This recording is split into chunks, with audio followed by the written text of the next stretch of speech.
महाराष्ट्र शासनातर्फे जनसंवाद यात्रा वारीचं आयोजन करण्यात आलेलं आहे। संवाद वारी निमित्त जनजागृती मोहीम सुरू आहे।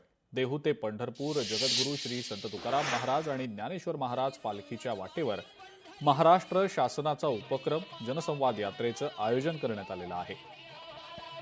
या वारीच्या निमित्तानं माहिती आणि जनसंपर्क महासंचालनालय महाराष्ट्र शासनाच्या वतीनं संवाद वारीच्या माध्यमातून जनजागृती मोहीम सुरू आहे। शासनाच्या अनेक योजना या जनतेपर्यंत पोहोचाव्यात या हेतूनं ही संवाद वारी सुरू आहे आणि याच संदर्भातला अधिक आढावा घेतलाय आमचे प्रतिनिधी सुंदर कुसाळकर यांनी।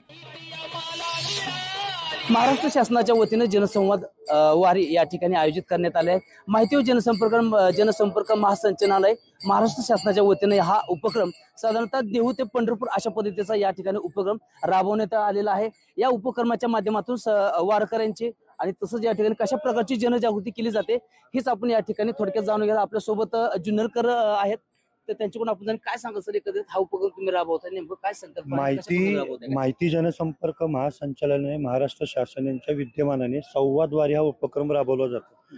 संवाद वारीमध्ये दोन्ही पालखी मार्गावरती संत ज्ञानेश्वर महाराज आणि जगद्गुरू संत तुकाराम महाराज तर चित्रप्रदर्शन आहे, कला पथक आहे, त्याचप्रमाणे पथनाट्य आहे, LED मोबाईल व्हॅन आहे। तसंच तुम्हाला सांगतो की मास्कोट एक नवीन संकल्पना आणली। या ठिकाणी महाराष्ट्र शासन माहिती व जनसंपर्क महासंचालनालयाद्वारे देहू पासून ते पंढरपूर पर्यंत आणि आळंदी पासून ते पंढरपूर पर्यंत या दोन्ही मुख्य पालखी मार्गावरती ह्या आपल्या संवाद वारी मार्फत आपण वारकऱ्यांपर्यंत ज्या शासनाच्या काही योजना आहेत ते पोहोचत आहेत। त्यामध्ये महात्मा ज्योतिबा फुले जन आरोग्य योजना म्हणजे 5 लाखापर्यंत मोफत उपचार होतो। हे लोकांनी या सेवेचा लाभ घेतला, अजूनही लाभ घ्यावा। त्याचप्रमाणे प्रधानमंत्री पीक विमा, एखाद्याचं पाऊस जर पडला, महापूर जर आलं, एखाद्या पिकाचं जर नुकसान जर झालं तर ते प्रधानमंत्री पीक विम्यातून आपल्याला त्याचा लाभ घेता येतो। त्याचप्रमाणे आता नवीन शैक्षणिक धोरण आहे विद्यार्थी मित्रांसाठी, 2020 साली ती योजना आलेली आहे।